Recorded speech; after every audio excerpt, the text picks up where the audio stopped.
Você já se inscreveu no canal Espiritismo Cast? Não esqueça de ativar o sininho e todas as notificações. Assim te informaremos quando houver novos vídeos. E ajude a manter este trabalho voluntário, clicando em Seja Membro. Com isso você nos ajuda a produzir mais conteúdo sobre nossa rica doutrina, com a melhor qualidade técnica possível. E não se esqueça de clicar no like e compartilhar com seus amigos. Gratidão pela sua presença.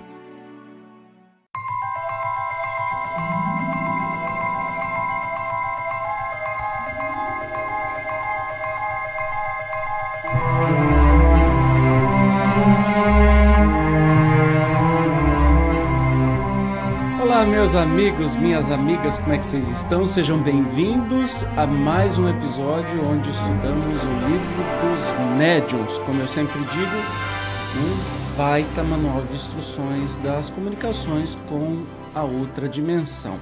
Hoje nós vamos estudar o capítulo 23, que trata exclusivamente da obsessão.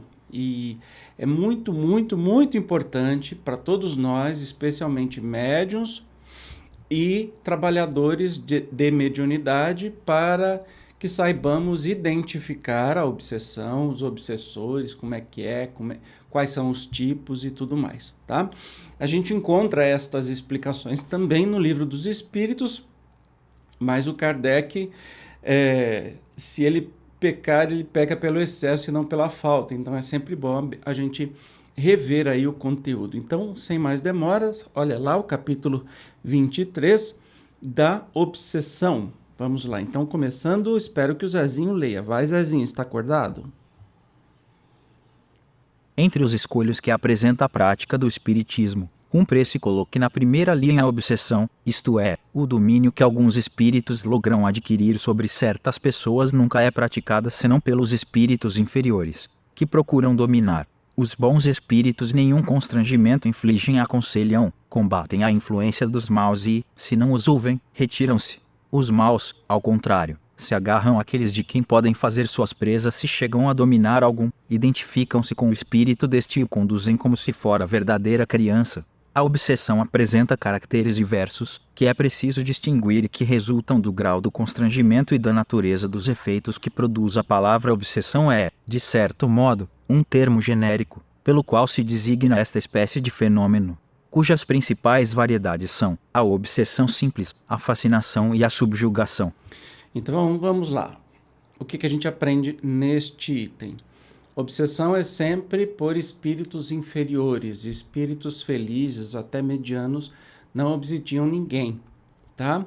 Os espíritos felizes podem tentar passar uma mensagem, comunicar, manter um relacionamento, mas se o médium não quer, o espírito se afasta automaticamente. O obsessor, não. Ele quer porque quer dominar o médium como se fosse uma criança. E tem 3 principais graus, né, dessa obsessão: a simples, a fascinação e a subjugação. Então a gente vai entender direitinho o que é cada uma delas, começando pela obsessão simples. Olha só, a 238. Dá-se a obsessão simples quando um espírito malfazejo se impõe a um médium, se miscui a seu malgrado nas comunicações que ele recebe, o impede de se comunicar com outros espíritos e se apresenta em lugar dos que são evocados. Ninguém está obsidiado pelo simples fato de ser enganado por um espírito mentiroso. O melhor médium se acha exposto a isso, sobretudo no começo, quando ainda lhe falta a experiência necessária, do mesmo modo que entre nós homens, os mais honestos podem ser enganados por velhacos. Pode-se, pois, ser enganado sem estar obsidiado. A obsessão consiste na tenacidade, ou seja, na teimosia de um espírito do qual não consegue desembaraçar-se a pessoa sobre quem atua. Na obsessão simples, o médium sabe muito bem que se acha presa de um espírito mentiroso e este não se disfarça, de nenhuma forma dissimula suas más intenções e o seu propósito de contrariar. O médium reconhece sem dificuldade a felonia e, como se mantém em guarda, raramente é enganado. Este gênero de obsessão é, portanto, apenas desagradável e não tem outro inconveniente além do de opor obstáculo às comunicações que se desejara receber de espíritos sérios ou dos afeiçoados. Podem incluir-se nesta categoria os casos de obsessão física, isto é, a que consiste nas manifestações ruidosas e obstinadas de alguns espíritos, que fazem-se ouçam, espontaneamente, pancadas ou outros ruídos pelo que concerne a este fenômeno. Consulte-se o capítulo das manifestações físicas espontâneas. A gente já estudou isso. Então, obsessão simples é o espírito que tenta enganar, ou às vezes nem se dá o trabalho de enganar, mas o médium sabe que aquele espírito não é verdadeiro. Sabe? É aquele mais inocentão que quer mais brincar, até obsessão física que tem pancadas dos espíritos brincalhões e zombeteiros, né? Então, assim, todo médium passa por um ou mais episódios de obsessão simples. Um espírito que se diz ser outro, mas o próprio médium repara nas energias, no sentimento, que não é nada disso. Ou uma comunicação que não tem nada a ver com nada, entende? Todo médium passa por isso, inclusive a gente estudou antes que até médiums muito experientes podem passar. Para quê? A fim de ter educação, de distinguir, de saber o certo e o errado. Mas é muito mais comum nos médiums iniciantes, que não têm aí a experiência para saber classificar quem são os espíritos que se comunicam, tá? Então, assim, ninguém fica obsidiado, ou seja, com aquele espírito específico em cima daquele médium, em cima, ao redor, né? Então, obsessão simples é isso. Vamos ver agora o que é fascinação. Fascinação não é aquela música linda, inclusive que eu canto, tá? É outra coisa, mas tem um sentido mais forte do que a obsessão simples. A fascinação tem consequências muito mais graves. É uma ilusão produzida pela ação direta do espírito sobre o pensamento do médium e que, de certa maneira, lhe paralisa o raciocínio relativamente às comunicações. O médium fascinado não acredita que o estejam enganando. O espírito tem a arte de lhe inspirar confiança cega, que o impede de ver o embuste e de compreender o absurdo do que escreve. Ainda quando esse absurdo salte aos olhos de toda a gente, a ilusão pode mesmo ir até ao ponto de o fazer achar sublime a linguagem mais ridícula. Fora erro acreditar que a este gênero de obsessão só estão sujeitas as pessoas simples, ignorantes e baldas de senso. Dela não se acham isentos nem os homens de mais espírito, os mais instruídos e os mais inteligentes sob outros aspectos, o que prova que tal aberração é feito de uma causa estranha, cuja influência eles sofrem. Já dissemos que muito mais graves são as consequências da fascinação. Efetivamente, graças à ilusão que dela decorre, o espírito conduz o indivíduo de quem ele chegou a apoderar-se, como faria com um cego, e pode levá-lo a aceitar as doutrinas mais estranhas, as teorias mais falsas, como se fossem a única expressão da verdade. Ainda mais, pode levá-lo a situações ridículas, comprometedoras e até perigosas. Compreende-se facilmente toda a diferença que existe entre a obsessão simples e a fascinação. Compreende-se também que os espíritos que produzem esses dois efeitos devem diferir de caráter. Na primeira, o espírito que se agarra à pessoa não passa de um importuno pela sua tenacidade e de quem aquela se impacienta por desembaraçar-se. Na segunda, a coisa é muito diversa. Para chegar a tais fins, preciso é que o espírito seja destro, ardiloso e profundamente hipócrita, porquanto não pode operar a mudança e fazer-se acolhido senão por meio da máscara que toma e de um falso aspecto de virtude. Os grandes termos, caridade, humildade, amor de Deus, lhe servem como kit carta de crédito, porém, através de tudo isso, deixa passar sinais de inferioridade, que só o fascinado é incapaz de perceber por isso mesmo. O que o fascinador mais teme são as pessoas que veem claro. Daí o consistir a sua tática, quase sempre, em inspirar ao seu intérprete o afastamento de quem quer que lhe possa abrir os olhos por esse meio, evitando toda a contradição. Fica certo de ter razão sempre. Percebeu como é clara a diferença de uma coisa e outra? Então, a obsessão simples é um espírito enganador. Geralmente o grau desse espírito, como eu falei, é um espírito batedor, um espírito brincalhão, um espírito zombeteiro. O médium sabe que é um espírito dessa qualidade. Ele distingue. Já na fascinação, o buraco é mais embaixo. A fascinação é feita por um espírito obsessor sobre o médium. Geralmente, esse espírito se coloca como guia espiritual desse médium. E utiliza muitas frases de efeito. Deus, como falou, caridade, humildade, amor de Deus. Não sai da boca. Mas as suas mensagens são muito estranhas. São invocadas, parecem falsas. Quando você lê no seu contexto, você percebe os absurdos dela. Especialmente se metem na vida cotidiana ou vai falar dessa, daquela personalidade ou desse ou daquele político. Aí você percebe claramente que não tem espírito de luz aí na história, não tem comunicação séria vindo de lugar nenhum, e sim de um obsessor fascinador. O médium está fascinado por aquele espírito de um jeito que as pessoas que discordarem, o médium dá um jeito de queimar ou afastar essas pessoas. Geralmente os médiuns atacados por obsessão desse jeito são aqueles que são muito ególatras, né? Muito aparecidinho da estrela, que a gente fala. Muito exibido, que tem a vaidade lá no topo. Então, já sabe, né? Como a gente já estudou aqui, a primeira qualidade do médium é a humildade, a bondade do coração de querer fazer a coisa certa. Quando você chega num certo grau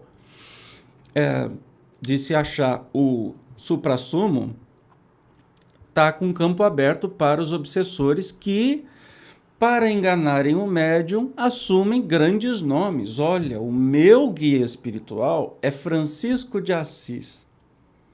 Aí dá para ver surgir assim a argolinha, tim, na sua cabeça. Olha que pessoa boa que tem Francisco de Assis, e todo mundo engole. Porque este médium enche a boca para falar o tempo todo. Aí você vê as obras ou os dizeres, tem muito problema moral, tem muito problema que contraria o próprio espiritismo, mas o médium não admite. O que ele faz? Ele se afasta das pessoas que criticam e ainda prega o pau na pessoa que criticar. Inventa história, distorce fatos, entende? Porque na fascinação, o médium, ele é a maior vítima. E isso pode trazer consequências muito terríveis, assim, dependendo da mensagem, do que é, né? Pode sim, mas o principal prejudicado é o médium. Aí você vai falar, mas como é que a gente se livra disso? Então, humildade, em primeiro lugar, pureza de coração, de querer fazer o trabalho e não querer ser famoso, ou querer viver de livros escritos mediúnicos, ou querer de qualquer outra coisa que desabone esta atuação de um médium, tá? Caso contrário, você tem risco de cair na obsessão de fascinador ou de fascinação. E aí é uma coisa difícil, porque se é alguém muito íntimo do médium que perceber isso, vai poder conversar e talvez tirá-lo desse transe. Mas é um negócio que fica complicado, né? Enquanto na obsessão simples, o médium sabe que isso vem de espíritos menos felizes, na fascinação o médium tem certeza que aquele espírito é quem ele fala. Nem que o meu guia é Jesus, o meu guia espiritual é Jesus. Olha, que honra, né? Então, sempre vem associado às coisas, sabe? Na fascinação, sempre o médium é muito. O médium é arrogante, o médium é o que eu disser tá dito e ninguém pode contrariar. Entende? É nesse nível a coisa. Agora, tem um que é mais perigoso ainda. E quando a gente fala de obsessão, estamos falando de médium porque nós estamos no livro dos médiuns, mas pode pegar qualquer pessoa. Tá? Especialmente essa daqui, que é a subjugação. Vamos ver. A subjugação é uma constrição que paralisa a vontade daquele que a sofre e o faz agir a seu malgrado. Numa palavra, o paciente fica sob um verdadeiro jugo. A subjugação pode ser moral ou corporal. No primeiro caso, o subjugado é constrangido a tomar resoluções muitas vezes absurdas e comprometedoras que, por uma espécie de ilusão, ele julga sensatas. É uma como fascinação. No segundo caso, o espírito atua sobre os órgãos materiais e provoca movimentos involuntários. Traduz-se, no médium escrevente, por uma necessidade incessante de escrever. Ainda nos momentos menos oportunos vimos alguns que, à falta de pena ou lápis, Simulavam escrever com o dedo, onde quer que se encontrassem, mesmo nas ruas, nas portas, nas paredes. Vai, às vezes, mais longe. A subjugação corporal pode levar aos mais ridículos atos. Conhecemos um homem que não era jovem, nem belo, e que, sob o império de uma obsessão dessa natureza, se via constrangido, por uma força irresistível, a pôr-se de joelhos diante de uma moça, a cujo respeito nenhuma pretensão nutria, e pedi-la em casamento. Outras vezes, sentia nas costas e nos jarretes uma pressão enérgica, que o forçava, não obstante a resistência que lhe opunha, a se ajoelhar e beijar o chão nos lugares públicos e em presença da multidão. Esse homem passava por louco entre as pessoas de suas relações. Estamos, porém, convencidos de que absolutamente não o era, porquanto tinha consciência plena do ridículo do que fazia contra a sua vontade e com isso sofria horrivelmente. Olha que interessante. Então, eu acho que uma coisa deriva da outra é que obsessão simples, se você não presta atenção, ignora, pode virar uma fascinação e isso com o tempo pode virar uma subjugação, ou seja, a pessoa, o médium, fica escravo daquele espírito e faz coisas físicas que aquele espírito quer, né? E geralmente papel de ridículo, e a pessoa sabe que está sendo escravizado. Olha que perigoso isso, por isso que este capítulo é muito importante para a gente dar abrir os olhos, não é? Agora, aí você vai pensar assim, quando você pensa em subjugação ou obsessor, você já pensa em possessão demoníaca, né? Olha só, tem uma coisa interessante aqui sobre isso. Dava-se outrora o nome de possessão ao império exercido por maus espíritos, quando a influência deles ia até a aberração das faculdades da vítima. A possessão seria, para nós, sinônimo da subjugação. Por dois motivos deixamos de adotar esse termo. Primeiro, porque implica a crença de seres criados para o mal e perpetuamente votados ao mal, enquanto não há senão seres mais ou menos imperfeitos, os quais todos podem melhorar-se. Segundo, porque implica igualmente a ideia do apoderamento de um corpo por um espírito estranho, de uma espécie de coabitação, ao passo que o que há é apenas constrangimento. A palavra subjugação exprime perfeitamente a ideia. Sim, para nós, não há possessos, no sentido vulgar do termo, há somente obsidiados, subjugados e fascinados. Viu que legal? Quando a gente pensa no filme, né? Como é que é? Ai, meu Deus, não é o possessor, o padre que fazia o exorcista. O exorcista. Se fala muito de possessão, né? E Kardec deixa claro aqui que, para nosso entendimento da vida espiritual, possessão não existe porque, primeiro, se fala que a possessão é sempre pelo demônio e a gente não acredita em demônio, assim como a gente não acredita em seres criados exclusivamente para o mal.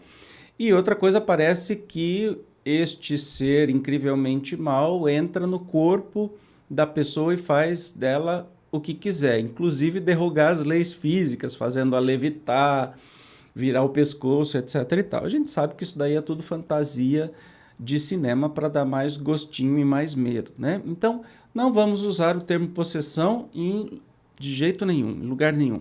Então, nós temos obsidiados, que é a obsessão simples, quando o espírito dá uma comunicação, mas o médium já sabe direitinho quem que é. Temos os subjugados, que é o grau mais alto, né, da obsessão, e os fascinados. Ok? Vamos continuar, então. A obsessão, como dissemos, é um dos maiores escolhos da mediunidade e também um dos mais frequentes. Por isso mesmo, não serão demais todos os esforços que se empreguem para combatê-la, porquanto, além dos inconvenientes pessoais que acarreta, é um obstáculo absoluto à bondade e à veracidade das comunicações. A obsessão, de qualquer grau, sendo sempre efeito de um constrangimento e este não podendo jamais ser exercido por um bom espírito, segue-se que toda a comunicação dada por um médium obsidiado é de origem suspeita e nenhuma confiança merece. Se nelas alguma coisa de bom se encontrar, guarde-se isso e rejeite-se tudo o que for simplesmente duvidoso. Muito bom. Lembra daquela máxima, é melhor você rejeitar 10 verdades do que admitir uma mentira, né? Aí, como é que a gente reconhece? Primeiro que ninguém se apodera de ninguém sem a permissão. Então, vigiar e orar é sempre aquele negócio de que onde estão meus pensamentos, o que eu estou fazendo da minha vida, Aí que eu estou escolhendo as companhias espirituais que estão comigo, exercendo ou não a mediunidade. Portanto, não há vítima, há parceria na obsessão, na subjugação, na fascinação. A parceria. O médium nunca é vítima, tá? O médium nunca é vítima. Veio um espírito poderoso, infeliz e que tomou o médium. Não existe isso. É afinidade. A gente atrai os espíritos com quem temos afinidade, similaridade de caráter e pensamentos, tá? Então, não há vitimismo. Mas como é que a gente identifica isso? Vamos lá, então. Passando um helicóptero aqui.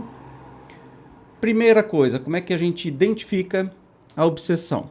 Olha as características. Persistência de um espírito em se comunicar, de bom ou mau grado, pela escrita, pela audição, pela tipologia, etc., opondo-se a que outros espíritos o façam. Daí já começa a dar uma pista, né? Uma persistência. Espírito bom não vai ficar insistindo, enchendo o seu saquinho para que você faça a comunicação, tá? E geralmente esse espírito também desautoriza os outros espíritos. Ele fala que as outras comunicações são tudo erradas, tá? Ilusão que, não obstante a inteligência do médium, o impede de reconhecer a falsidade e o ridículo das comunicações que recebe. Então o médium, mesmo muito inteligente, ele fica meio burrão em reconhecer os absurdos que está escrevendo. Crença na infalibilidade e na identidade absoluta dos espíritos que se comunicam e que, sob nomes respeitáveis e venerados, dizem coisas falsas ou absurdas. Isso aí a gente já falou, né? Nós temos que ter cuidado porque bons espíritos não se utilizam de grandes nomes para passarem boas mensagens, tá? Quem gosta de pompa são os espíritos enganadores, então é só prestar atenção. Confiança do médium nos elogios que lhe dispensam os espíritos que por ele se comunicam. Pois é, aí é um tipo de coisa que realmente espírito feliz não vem cutucar e inflar ego de médium nenhum. Mesmo que tenha um trabalho de uma vida inteira, esse espírito feliz também está trabalhando, não vai ficar puxando o saco do médium, tá? Abre o olho. Disposição para se afastar das pessoas que podem emitir opiniões aproveitáveis. Olha que interessante, né? Aí que entra a humildade de você ouvir uma segunda opinião. Não é porque você é o médium mais experiente da sua casa espírita que você está livre de ouvir a opinião de qualquer pessoa, especialmente do dirigente. Muito médium acha que é o suprassumo e que tem maior autoridade do que o dirigente ou os dirigentes da casa e não ouve ninguém. Cuidado com isso. Outra. Tomar a mal a crítica das comunicações que recebe. Então, você se acha infalível? Eu lamento te informar, mas assim, você está num planeta de provas e expiações, com raríssimas exceções, você tem o mesmo nível que esse planeta e que todos nós que habitamos. Portanto, não somos espíritos felizes nem perfeitos. Então, vamos baixar a crista e entender as críticas, né, construtivas para o nosso bem e bem do nosso trabalho. Sétimo. Necessidade incessante e inoportuna de escrever.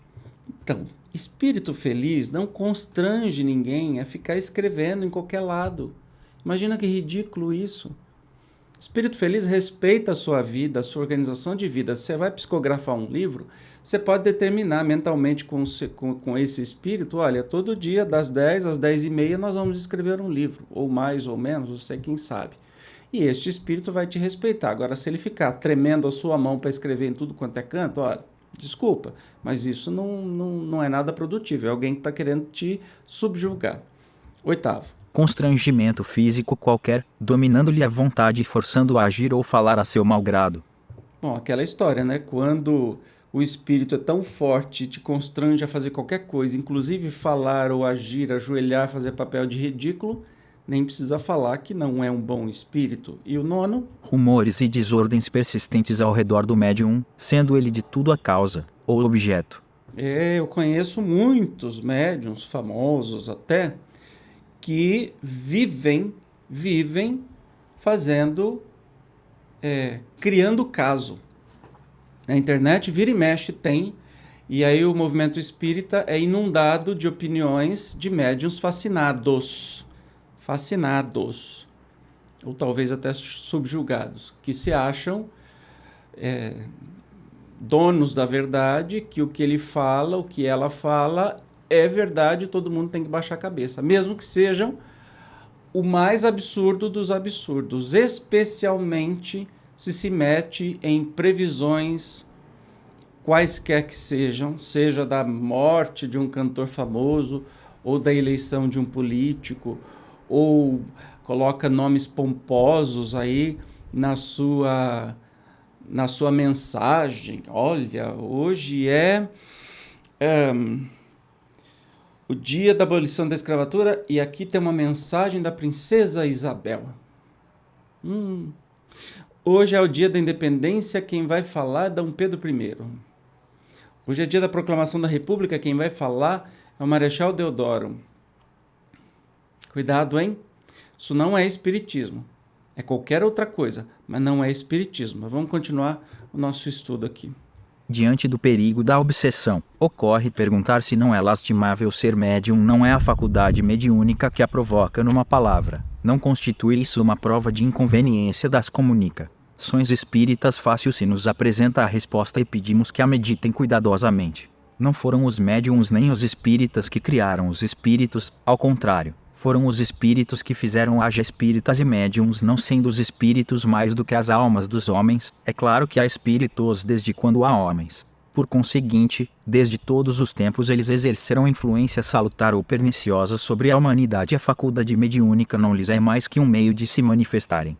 Em falta dessa faculdade, fazem-no por mil outras maneiras, mais ou menos oculta seria, pois é o crer-se que só por meio das comunicações escritas ou verbais exercem os espíritos sua influência. Esta influência é de todos os instantes e mesmo os que não se ocupam com os espíritos, ou até não creem neles, estão expostos a sofrê-la, como os outros e mesmo mais do que os outros, porque não tem com que a contrabalancem. A mediunidade é, para o espírito, um meio de se fazer conhecido. Se ele é mau, sempre se trai. Por mais hipócrita que seja, pode, pois, dizer-se que a mediunidade permite se veja o inimigo face a face. Se assim nos podemos exprimir e combater-lo com suas próprias armas. Sem essa faculdade, ele age na sombra e, tendo a seu favor a invisibilidade, pode fazer e faz realmente muito mal a quanto os atos. Não é o homem impelido, para desgraça sua, e que teria evitado, se dispusesse de um meio de esclarecer-se.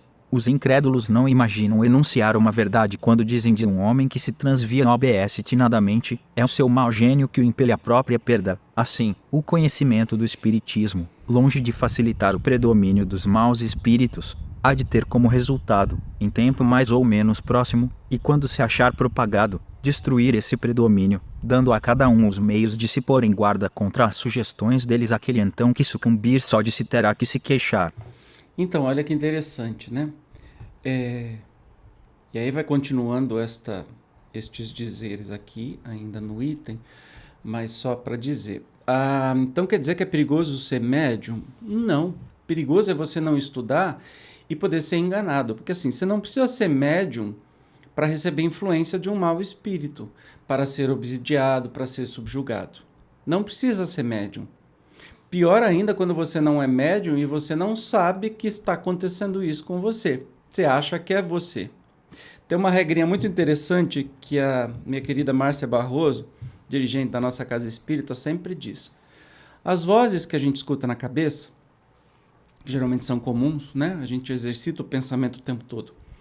Geralmente usam que conjugação, que pessoa. Quando eu tenho que fazer alguma coisa, na minha cabeça, eu penso assim, vou fazer tal coisa, eu vou fazer tal coisa. Quando é espiritual, faz aquilo, não deixa não, se vinga aí, você vai ficar assim, você não vai dar uma resposta. Entende? É uma voz externa, de terceira pessoa geralmente. Então a gente precisa ficar atento nisso, mesmo não sendo médiuns. Então, existem pessoas, existem espíritos. A mediunidade é uma coisa comum desde sempre, que houve boas coisas vindas pela mediunidade e coisas ruins, né? Como no mundo nós temos boas coisas e coisas ruins. O importante é que a gente estude. Olha, o médium não precisa se desenvolver por obrigação. Você é médium, você tem que desenvolver. Não, você não precisa. Você não é obrigado a nada. né? Mas, para a sua saúde mental, é bom que você estude sobre isso para saber o que está acontecendo com você. Você já pensou nos abrigos, nos hospitais psiquiátricos e nos antigos e fechados manicômios? Graças a Deus. Quantos obsidiados estavam lá? Não porque eram doidos, varridos ou tivessem problema mental, mas porque eram simplesmente obsidiados. Tinha fascinação ou tinha subjugação. E como isso seria evitável, né, se essas pessoas tivessem o conhecimento da doutrina espírita, da mediunidade, como é que isso funciona? Talvez ser obsidiado por tanto tempo desenvolvam as próprias patologias físicas, e isso é fato, né? A gente precisa pensar. Então, estudar é o melhor remédio para a gente não ser enganado. Mas continuando este item. Regra geral, quem quer que receba más comunicações espíritas, escritas ou verbais, está sob má influência. Essa influência se exerce sobre ele, quer escreva, quer não, isto é, seja ou não médium. Creia ou não creia, a escrita faculta um meio de ser apreciada a natureza dos espíritos que sobre ele atuam e de serem combatidos, se forem maus, o que se consegue com mais êxito quando se chega a conhecer os motivos da ação que desenvolve. Vence bastante cego é ele para o não compreender, podem outros abrir-lhe os olhos. Em resumo, o perigo não está no espiritismo em si mesmo, pois que este pode, ao contrário, servir-nos de governo e preservar-nos do risco que corremos incessantemente, a revelia nossa. O perigo está na orgulhosa propensão de certos médiums para, muito levianamente, se julgarem instrumentos exclusivos de espíritos superiores e nessa espécie de fascinação que lhes não permite compreender as tolices de que são intérpretes. Mesmo os que não são médiums podem deixar-se apanhar. Façamos uma comparação. Um homem tem um inimigo secreto, a quem não conhece, que contra ele espalha subrepticiamente a calúnia e tudo o que a mais negra maldade possa inventar. O infeliz vê a sua fortuna perder-se, afastarem-se seus amigos, perturbada a sua aventura íntima, não podendo descobrir a mão que o fere, impossibilitado se acha de defender-se e sucumbe. Mas, um belo dia, esse inimigo culto lhe escreve e se trai, não obstante todos os ardis de que se vale. Eis descoberto o perseguidor do pobre homem, que desde então pode confundi-lo e se reabilitar. Tal o papel dos maus espíritos, que o espiritismo nos proporciona a possibilidade de conhecer e desmascarar. Sem acrescentar absolutamente nada nessa explicação e nesse resumo, né? Então lembra, você sendo médium ou não sendo médium, você está influenciado, pode ser influenciado pelos espíritos, tanto os bons, os felizes, quanto os infelizes. Então, é bom estudar, né? Sempre bom. Continuando. As causas da obsessão variam, de acordo com o caráter do espírito. Às vezes, uma vingança que este toma de um indivíduo de quem guarda queixas da sua vida presente ou do tempo de outra existência. Muitas vezes, também, não há mais do que o desejo de fazer mal. O espírito, como sofre, entende de fazer que os outros sofram, encontra uma espécie de gozo em os atormentar, em os vexar. E a impaciência que por isso a vítima demonstra mais o exacerba, porque esse é o objetivo que colima, ao passo que a paciência o leva a cansar-se com irritar-se e mostrar-se despeitado. O perseguido faz exatamente o que quer o seu perseguidor. Esses espíritos agem, não é raro, por ódio e inveja do bem, daí o lançarem suas vistas malfazejas sobre as pessoas mais honestas. Olha que interessante. Então, causas da obsessão. Pode ser um inimigo de outras vidas, mas pode ser também só um espírito que quer fazer mal.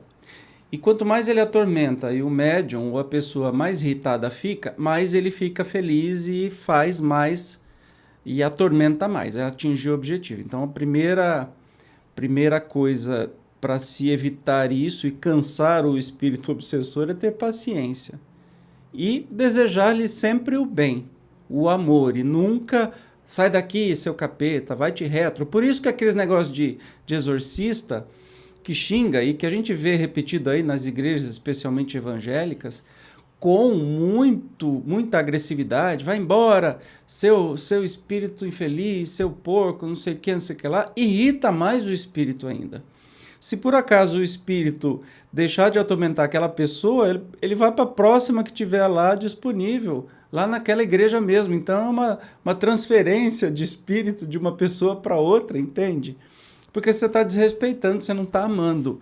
O objetivo de um trabalho de desobsessão é encaminhar o espírito obsessor, né, para que seja acolhido pela espiritualidade amiga, para que seja amado, para que seja mostrado o bom caminho. Ele pode escolher, deseja ir ou não, mas diante da força do amor, não tem como ele continuar a obsessão.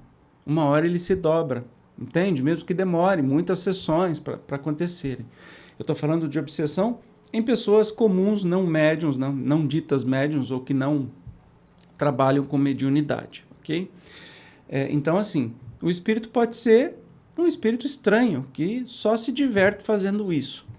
Olha que interessante. Um deles se apegou como tinha a uma honrada família do nosso conhecimento, a qual, aliás, não teve satisfação de enganar. Interrogado acerca do motivo por que se agarrara a pessoas distintas, em vez de o fazer a homens maus como ele, respondeu: estes não me causam inveja, ou seja, tem inveja de quem é bom e não de quem é mau.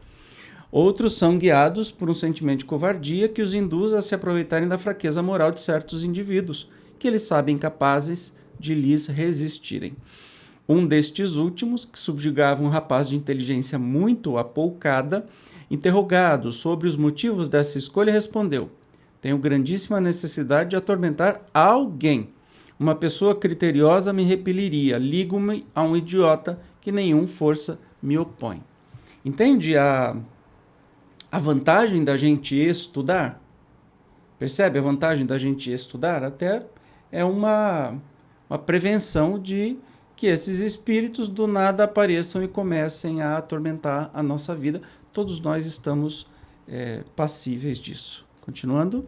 Há espíritos obsessores sem maldade, que alguma coisa mesmo denotam de bom, mas dominados pelo orgulho do falso saber têm suas ideias, seus sistemas sobre as ciências, a economia social, a moral, a religião, a filosofia, e querem fazer que suas opiniões prevaleçam para esse efeito. Procuram médiums bastante crédulos para os aceitar de olhos fechados o que eles fascinam, a fim de os impedir de discernirem o verdadeiro do falso. São os mais perigosos, porque os sofismas nada lhes custam e podem tornar queridas as mais ridículas utopias. Como conhecem o prestígio dos grandes nomes, não escrupulizam em se adornarem com um daqueles diante dos quais todos se inclinam, e não recuam sequer ante o sacrilégio de se dizerem Jesus, a Virgem Maria ou um santo venerado. Procuram deslumbrar por meio de uma linguagem empolada, mais pretensiosa do que profunda, eriçada de termos técnicos e recheada das retumbantes palavras caridade e moral. Cuidadosamente evitarão dar um mau conselho, porque bem sabem que seriam repelidos. Daí vem que os que são por eles enganados os defendem, dizendo: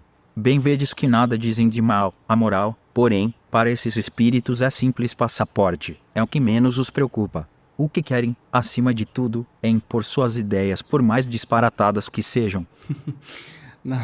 No nosso dia a dia a gente chama essas pessoas de Zé Palestrinha, aqueles que querem ensinar sobre tudo e sempre estão certos, são donos da verdade e são insuportáveis de se conviver.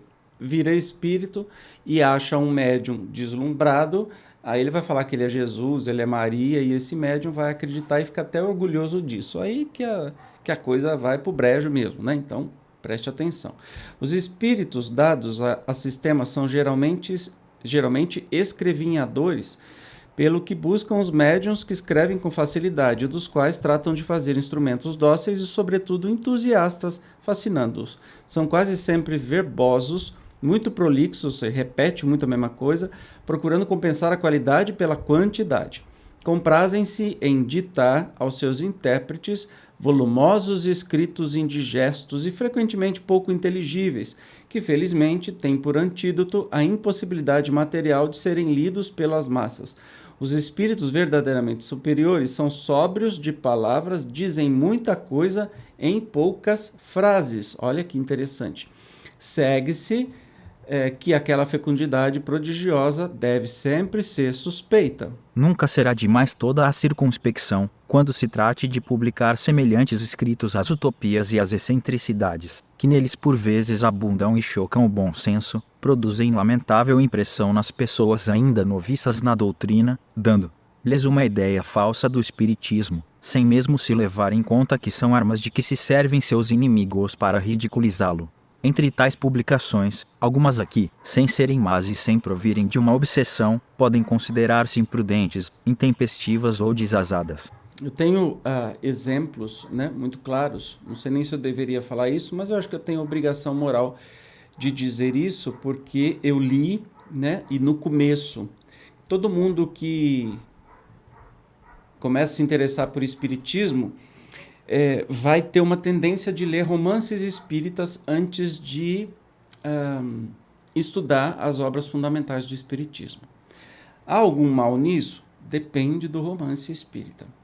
Especialmente os romances espiritualistas, como, por exemplo, Violetas na Janela, eu não me lembro quem é o autor, mas não é um livro espírita, é espiritualista. Tem coisas lá que são contrárias ao que a doutrina espírita explica. Pode ler? Pode, a gente pode tudo, pode qualquer coisa, mas eu recomendo que quem quer entrar na doutrina espírita, quem gostou e fez sentido, comece pelas obras fundamentais, comece pelo Livro dos Espíritos, que já vai te dar uma boa base para saber distinguir depois o que você vai ler. E quando você lê, você vai saber, bom, isso aqui não é bem assim de acordo com a doutrina espírita, entende? Aí, então a gente tem que ficar muito atento e estudar, porque a doutrina espírita ela foi feita de uma maneira que levou muito tempo, é um trabalho de milhares de médiuns e milhares de espíritos e organizado, encabeceado pelo Kardec e também milhares de voluntários. Um livro mediúnico é um médium escrevendo de um espírito. Compreendeu a diferença fundamental disso? Não importa o escritor que for, que tenha nome, que seja famoso, que seja considerado. Beleza, não estou desacreditando nisso, mas só estou fazendo uma comparação para que você entenda o que é a doutrina espírita e o que é um romance espírita. Tá? Então, para a gente prestar muita atenção nisso. Primeiro a gente bebe da fonte, que é as leituras fundamentais do Espiritismo, para depois a gente se deliciar aí com os romances espíritas. Tem muito livro magnífico, delicioso de se ler. E quando a gente vê alguma coisa que a gente já sabe que isso não é espírita, beleza, não vai fazer mal nenhum. Mas aí você encontrar livros que falam de casamento no mundo espiritual, e aí que transam no mundo espiritual, e aí que tem um filho no mundo espiritual. Olha, aí é forçar demais a barra e erra demais, né? O espiritismo não é isso. Então a gente precisa ficar atento. Mas vamos continuar.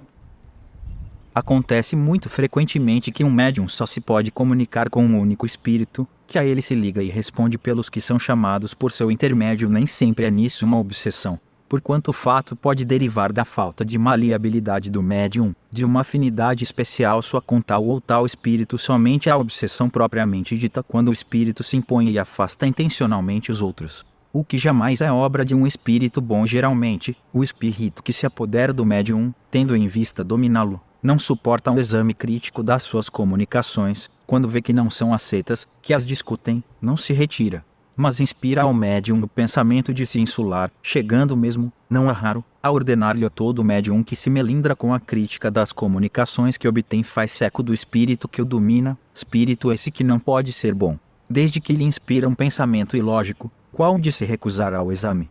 O insulamento do médium é sempre coisa deplorável para ele, porque fica sem uma verifica-se cedilha maiúsculo O das comunicações que recebe. Não somente deve buscar a opinião de terceiros para esclarecer-se, como também necessário lhe é estudar todos os gêneros de comunicações, a fim de as comparar, restringindo-se às que lhe são transmitidas. Expõe-se a se iludir sobre o valor destas, sem considerar que não lhe é dado tudo saber e que elas giram quase sempre dentro do mesmo círculo. É para ver o item 192, médiuns exclusivos. Então, há espíritos que intermediam. Os guias espirituais de alguns médiuns intermediam, né? Eles servem para trazer comunicações de outros espíritos. Como é que isso acontece? Bom, aquele espírito guia, espírito protetor, mais habituado com o médium, vai trazer comunicações de outros espíritos. tá? Isso não é obsessão. Ah, o médium só se comunica por esse espírito. Tá, beleza. Não é aí que a gente vê a obsessão, entende? Porque ele está trazendo outras mensagens de outros espíritos. Acontece que a afinidade e a capacidade de contato entre aquele espírito e aquele médium são muito fáceis. Então, um outro espírito transmite para o espírito guia, que transmite para o médium. Beleza, isso não tem problema nenhum. O obsessor, ao contrário, ele isola o médium de todos os outros espíritos. Ninguém vai falar por ele. É só o obsessor que fala. E faz questão também de isolar este médium das pessoas, não aceitando críticas das suas comunicações. Entendeu? Então, o insular, o isolar o médium é que deixa mais evidente aí a obsessão.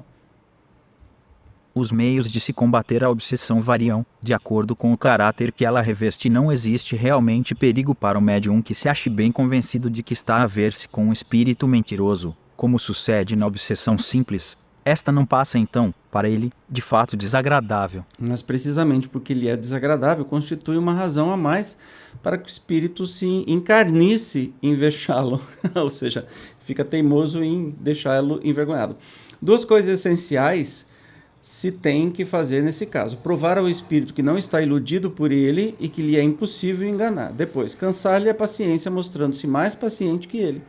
Desde que se convença de que está a perder o tempo, se retirará como fazem os importunos a quem não se dá ouvidos. Está vendo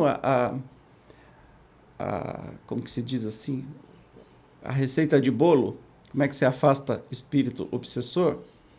Né? Você não dá muita bola e tenha paciência. Aquela história, ame, né? Não deseje mal, nem raiva, ame e não deixe as transmissões. Se você é médium, já sabe que isso vem de um espírito infeliz que está querendo tirar o barato, deixa ele falando. Você tem o domínio da sua mão, se vai publicar ou escrever essa psicografia ou não, entende? Então, é bem mais fácil, mas olha só. Isto, porém, nem sempre basta e pode levar muito tempo, porquanto há espíritos atenazes, para os quais meses e anos nada são além disso. Portanto, deve o médium dirigir um apelo fervoroso ao seu anjo bom, assim como aos bons espíritos que lhes são simpáticos, pedindo-lhes que o assistam. Quanto ao espírito obsessor, por mal que seja, deve tratá-lo com severidade, mas com benevolência, e vencê-lo pelos bons SOS. Orando por ele. Se for realmente perverso, a princípio zombará desses meios, porém, moralizado com perseverança, acabará por emendar-se a uma conversão a empreender, tarefa muitas vezes penosa, ingrata, mesmo desagradável, mas cujo mérito está na dificuldade que oferece, que, se bem desempenhada, dá sempre a satisfação de se ter cumprido um dever de caridade e, quase sempre, há de ter se reconduzido ao bom caminho uma alma perdida. Convém igualmente se interrompa toda a comunicação escrita, desde que se reconheça que procede de um espírito mau, que a nenhuma razão quer atender, a fim de se lhe não dar o prazer de ser ouvido. Em certos casos, pode até convir que o médium deixe de escrever por algum tempo, regulando-se então pelas circunstâncias. Entretanto, se o médium escrevente pode evitar essas confabulações, outro tanto já não se dá com o médium audiente, que o espírito obsessor persegue às vezes a todo instante com as suas proposições grosseiras e obscenas e que nem sequer dispõe do recurso de tapar os ouvidos. Aliás, cumpre se reconheça que algumas pessoas se divertem com a linguagem trivial dessa espécie de espíritos, pois os animam e provocam com o rirem de suas tolices, em vez de lhes imporem silêncio e de os moralizarem. Os nossos conselhos não podem servir a esses que desejam afogar-se. Então percebe? É não dar bola e amar. Sempre, né? E tentar evitar. Pense que é uma pessoa teimosa, infeliz, física, que você tem a missão de encaminhar para Deus, né? Encaminhar para o bem. Então é um desafio particular seu, não está lá à toa, não é por acaso, não é aquele negócio que você passou e ele gruda em você, não, né? Então tem que se ter todo o carinho do mundo, todo o amor do mundo para doutriná-lo, né? O que a gente faz nas reuniões de espíritos é conversar com os espíritos, mostrar o caminho bom, com muita paciência, assim você vai vencer nesse sentido, né? Você vai conseguir com que esse espírito seja até educado, né? E e talvez encaminhado, e que para esse espírito você é a maior bênção, porque a partir de você ele começou a trilhar outro caminho na sua vida espiritual e depois nas suas encarnações. Apenas aborrecimento há, pois, e não perigo, para todo médium que não se deixe ludibriar, porque não poderá ser enganado. Muito diverso é o que se dá com a fascinação, porque então não tem limites o domínio que o espírito assume sobre o encarnado de quem se apoderou. A única coisa a fazer-se com a vítima é convencê-la de que está sendo ludibriá-la e reconduzir-lhe a obsessão ao caso da obsessão simples. Isto, porém, nem sempre é fácil, dado que algumas vezes não seja mesmo impossível. Pode ser tal ascendente do espírito que torne o fascinado surdo a toda sorte de raciocínio, podendo chegar até, quando o espírito comete alguma grossa heresia científica, a pô-lo em dúvida sobre se não é a ciência que se acha em erro. Como já dissemos, o fascinado, geralmente, acolhe mal os conselhos, a crítica o aborrece, irrita e o faz tomar quisila dos que não partilham da sua admiração. Suspeitar do espírito que o acompanha é quase, aos seus olhos, uma profanação, e outra coisa não quero dito espírito, pois tudo a que aspira é que todos se curvem diante da sua palavra. Um deles exercia, sobre pessoa do nosso conhecimento, uma fascinação extraordinária. Evocámo-lo depois de umas tantas fanfarrices, vendo que não lograva mistificar-nos quanto à sua identidade, acabou por confessar que não era quem se dizia, sendo-lhe perguntado por que ludibriava de tal modo aquela pessoa. Respondeu com estas palavras, que pintam claramente o caráter desse gênero de espírito: eu procurava um homem que me fosse possível manejar, encontrei-o, não o largo, mas se lhe mostrais as coisas como são, ele vos soltará isto. É o que veremos, como não há cego pior do que aquele que não quer ver. Reconhecida a inutilidade de toda tentativa para abrir os olhos ao fascinado, o que se tem de melhor a fazer é deixá-lo com as suas ilusões. Ninguém pode curar um doente que se obstina em conservar o seu mal e nele se compraz. Então, sobre a fascinação, como é que se evita a fascinação? Bom, orientações. Se aproveitar de alguma informação falsa, por exemplo, o espírito que o médium fascinado acha seu mentor e guia, de repente solta uma pérola tipo: a Terra é plana. Depois, você pode tentar conversar com o médium dizendo: você está vendo, ó, falou que a Terra é plana, como é que pode ser um espírito bom desse jeito e tal? Mas geralmente o médium fascinado é um médium que se melindra com todo mundo e se isola de todo mundo, mas não por culpa do espírito, por culpa do seu próprio caráter. E, portanto, o melhor que se tem a fazer é deixar ele de lado, né? Se você é dirigente da casa espírita, convidá-lo a não participar mais da casa espírita para não comprometer os trabalhos e deixar que ele vai colher o que está plantando. Então, a gente só pode curar, mais ou menos quem tem doença psicológica, quem tem depressão, como eu, por exemplo. Quando eu escolho me tratar da depressão, o tratamento funciona. Agora, se eu não quiser me tratar da depressão, não adianta me arrastar para um psiquiatra e me enfiar remédio dentro da boca. Porque eu não vou achar que eu tenho depressão, eu não vou melhorar dessa doença. Então, do mesmo jeito. Agora, sobre a subjugação, como é que lidar com isso? A subjugação corporal tira muitas vezes ao obsidiado a energia necessária para dominar o mau espírito, daí o tornar-se precisa a intervenção de um terceiro, que atue pelo magnetismo ou pelo império da sua vontade.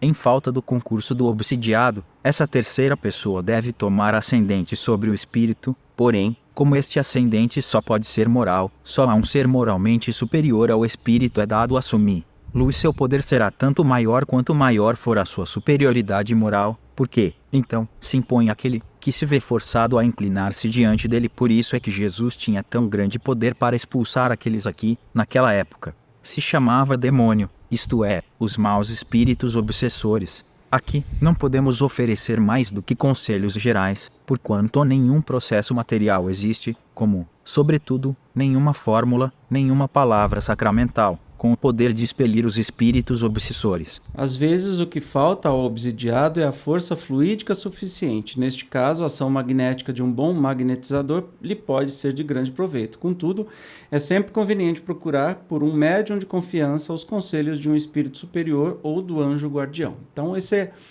quando há um obsidiado, né, subjugado, nós precisamos de apoio, entende? precisamos de um trabalho em conjunto na casa espírita, do dirigente ou de pessoas que são moralmente superiores àquele espírito. Que assim como Jesus era moralmente superior, ele mandava esse povo tudo embora ou tirava estes espíritos obsessores só com o seu poder moral. Então isso é imprescindível. Não adianta que, se não for assim, vai ser só papagaiada. E, como disse no texto, os espíritos nos informam no texto, não há fórmula material, terrena, palavras mágicas, água benta, Bíblia, qualquer coisa que seja, tacar a Bíblia na cabeça da pessoa, nada vai funcionar. Pelo contrário, os espíritos até se divertem vendo esse teatro todo, essa patagada toda acontecendo, tá? Então, sempre lembre, com amor, e claro, é um processo demorado, lento e preferencialmente em conjunto. Entende? De muitas pessoas ajudando e sempre amando aquele espírito obsessor. Por mais babrinha borracha que ele te fala, sempre desejando o bem. É como um irmão ignorante que nunca nos fez nada. Você vai desejar o mal por quê? Só porque ele te xingou de FDP? Não precisa. Aí que está a diferença, né? Amai vossos inimigos, que Jesus falava. O amai vossos inimigos é exatamente isso. Não se ofender, não desenvolver ódio, porque aí as emoções ficam do jeito que esse espírito obsessor gosta. Entende? É isso que a gente tem que quebrar. 252. As imperfeições morais do obsidiado constituem, frequentemente, um obstáculo à sua libertação. Aqui vai um exemplo notável, que pode servir para a instrução de todos. Havia umas irmãs que se encontravam, desde alguns anos, vítimas de depredações muito desagradáveis. Suas roupas eram incessantemente espalhadas por todos os cantos da casa e até pelos telhados, cortadas, rasgadas e crivadas de buracos, por mais cuidado que tivessem em guardá-las à chave. Essas senhoras, vivendo numa pequena localidade de província, nunca tinham ouvido falar de espiritismo. A primeira ideia que lhes veio foi, naturalmente, a de que estavam às voltas com brincalhões de mau gosto. Porém, a persistência e as precauções que tomavam lhes tiraram essa ideia. Só muito tempo depois, por algumas indicações, acharam que deviam procurar-nos, para saberem a causa de tais depredações e lhes darem remédio. Se fosse possível sobre a causa não havia dúvida, o remédio era mais difícil. O espírito que se manifestava por semelhantes atos era evidentemente malfazejo. Evocado, mostrou-se de grande perversidade e inacessível a qualquer sentimento bom. A prece, no entanto, pareceu exercer sobre ele uma influência salutar. Mas, após algum tempo de interrupção, recomeçaram as depredações. Eis o conselho que a propósito nos deu um espírito superior. O que essas senhoras têm de melhor a fazer é rogar aos espíritos seus protetores que não as abandonem. Nenhum conselho melhor lhes posso dar do que o de dizer-lhes que desçam ao fundo de suas consciências, para se confessarem a si mesmas e verificarem se sempre praticaram o amor do próximo e a caridade. Não falo da caridade que consiste em dar e distribuir, mas da caridade da língua, pois, infelizmente, elas não sabem conter as suas e não demonstram, por atos de piedade, o desejo que têm de se livrarem daquele que as atormenta. Gostam muito de maldizer do próximo e o espírito que as obsidia toma sua desforra, porquanto, em vida, foi para elas um burro de carga. Pesquisem na memória e logo descobriram quem ele é. Entretanto, se conseguirem melhorar-se, seus anjos guardiães se aproximarão, e a simples presença deles bastará para afastar o mau espírito que não se agarrou a uma delas em particular, senão porque o seu anjo guardião teve que se afastar por efeito de atos repreensíveis ou maus pensamentos.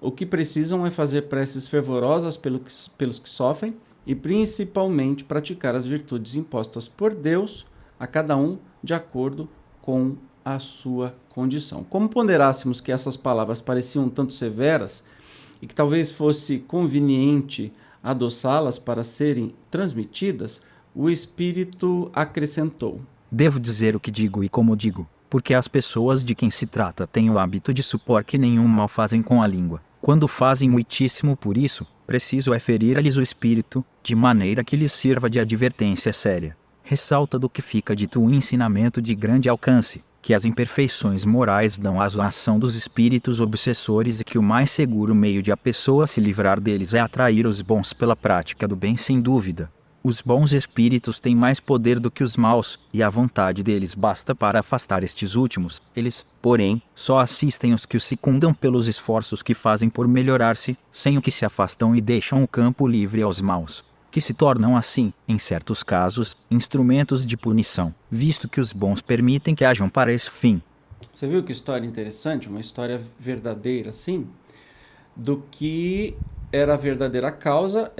Esse espírito que estava atormentando essas mulheres foi feito de burro de carga por elas na vida, e elas gostavam muito de falar mal de todo mundo.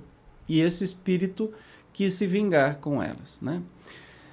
Uma coisa interessante, esta lição veio de um outro espírito, então é uma dos meios que a gente procura ajuda, aconselhamento com os espíritos mentores da casa, com os espíritos, né? Perguntar para eles o que é melhor fazer, mas tudo se resume ao amor, realmente ao amor, e a pessoa que é obsidiada, ela precisa mudar. Não adianta, lembra que eu falei, não há vítima, ela precisa mudar de atitude, de pensamentos, de intenções. Senão, nenhum mérito vai ter para se livrar daquele espírito obsessor, que antes de mais nada é alguém muito afinado ou afinizado com o próprio médium. Então tem caráter muito parecido e tudo mais. Então exige muito. Por isso que ser médium e atuar exige muita transformação da vida. E isso é uma bênção, né? Algo que te cutuca o tempo todo para ser uma melhor pessoa a cada dia, isso é maravilhoso. Olha só, nos faz evoluir muito mais rapidamente. Estamos terminando já no penúltimo item. Cumpre, todavia, se não atribuam à ação direta dos espíritos todas as contrariedades que se possam experimentar, as quais, não é raro, decorrem da incúria ou da imprevidência. Um agricultor nos escreveu certo dia que, havia 12 anos, toda sorte de infelicidades lhe acontecia, relativamente ao seu gado. Ora eram as vacas que morriam, ou deixavam de dar leite. Ora eram os cavalos, os carneiros ou os porcos que sucumbiam. Fez muitas novenas, que em nada remediaram o mal. Do mesmo modo que nada obteve com as missas que mandou celebrar, nem com os exorcismos que mandou praticar. Persuadiu-se, então, de acordo com o preconceito dos campos, de que lhe haviam enfeitiçado os animais, supondo-nos, sem dúvida, dotados de um poder esconjurador maior do que o do cura da sua aldeia. Pediu o nosso parecer. Foi a seguinte a resposta que obtivemos: a mortalidade ou as enfermidades do gado desse homem provém de que seus currais estão infectados e ele não os repara, porque custa dinheiro. Percebe que às vezes a gente vai procurar no mundo espiritual algo que acontece no mundo físico. Esse exemplo, né, que o cara era amaldiçoado há 12 anos, há 12 anos que seus animais morriam e tal, é porque tinha péssimas condições de higiene e os animais morriam por causa de infecções e tudo mais, que ele não reparava porque custava dinheiro. Entende? Então, sempre na nossa casa espírita também primeiro, todas as causas de infortúnio e infelicidade na sua vida ou de doença, primeiro a investigação tem que ser extremamente material, né? Tudo que a gente tem de recurso a gente tem que investigar. Depois, só depois, muito mais para frente, quando não se chega a lugar nenhum, é que a gente vai atribuir ao mundo espiritual. Antes disso, não. Geralmente 90% de tudo que acontece é exclusivamente material e a gente pode, na maioria das vezes, resolver. Terminaremos este capítulo inserindo as respostas que os espíritos deram a algumas perguntas e que vêm em apoio do que dissemos. Então vamos lá, olha que legal. Primeira, por que não podem certos médiuns livrar-se de espíritos maus que lhes digam, e como é que os bons espíritos que eles chamam não se mostram bastante poderosos para afastar os outros e se comunicar diretamente? Não é que falte poder ao espírito bom, as mais das vezes, que o médium não é bastante forte para o secundar, é que sua natureza se presta melhor a outras relações. É que seu fluido se identifica mais com o de um espírito do que com o de outro, isso que dá tão grande império aos que entendem de ludibriá-los. Então, já viu, de novo, nós precisamos cuidar, vigiar e orar. Primeiro, cuidar dos nossos pensamentos, do que a gente... olha, eu tenho um obsessor que não se livra. Beleza, mas você está com afinidade com esse obsessor. Quando você mudar, esse obsessor ou muda também e te larga, ou te larga porque fica irritado, entende? Então não tem outro caminho mesmo. Segundo, parece-nos, entretanto, que há pessoas de muito mérito, de irrepreensível moralidade, que apesar de tudo se veem impedidas de se comunicar com os bons espíritos. É uma provação. E quem te diz, ademais, que elas não trazem o coração manchado de um pouco de mal, que o orgulho não domina um pouco a aparência de bondade? Essas provas, com o mostrarem ao obsidiado a sua fraqueza, devem fazê-lo inclinar-se para a humildade. Haverá na terra alguém que possa dizer-se perfeito. Ora, que tem todas as aparências de virtude, pode ter ainda muitos defeitos ocultos, um velho fermento de imperfeição assim, por exemplo, dizeis, daquele que nenhum mal pratica, que é leal em suas relações sociais, é um bravo e digno homem. Mas, sabeis, porventura, se as suas boas qualidades não são tisnadas pelo orgulho, se não há nele um fundo de egoísmo, se não é avaro, ciumento, rancoroso, maldizente e mil outras coisas que não percebeis, porque as vossas relações com ele não vos deram lugar a descobri-las. O mais poderoso meio de combater a influência dos maus espíritos é aproximar-se o mais possível da natureza dos bons. Então, os bons espíritos são muito mais poderosos no sentido de o bem sempre é mais poderoso do que o mal. Mas, se você tem afinidade de pensamentos, de intenções não tão boas assim, você vai dar margem para que os bons espíritos se afastem e deixem esses espíritos mais infelizes dominarem. Então depende só de você e, claro, pedido de ajuda, de boas intenções para os seus guias e tudo mais. Mas depende da sua mudança de atitude e não de outra coisa. Terceira, a obsessão que impede um médium de receber as comunicações que deseja é sempre um sinal de indignidade de sua parte? Eu não disse que é um sinal de indignidade, mas que um obstáculo pode opor-se a certas comunicações, em remover o obstáculo que está nele. É o que deve aplicar-se. Sem isso, suas preces, suas súplicas nada farão. Não basta que um doente diga ao seu médico, dê-me saúde, quero passar bem. O médico nada pode, se o doente não faz o que é preciso. Entendeu? Isso depende do médium. Acima de tudo do médium, e não da espiritualidade. Quarto, assim, a impossibilidade de se comunicar com os bons espíritos seria uma espécie de punição? E na pergunta anterior, se fica muito claro que assim, que não é porque o médium é indigno, mas sim que tem alguma dificuldade moral para evoluir, né?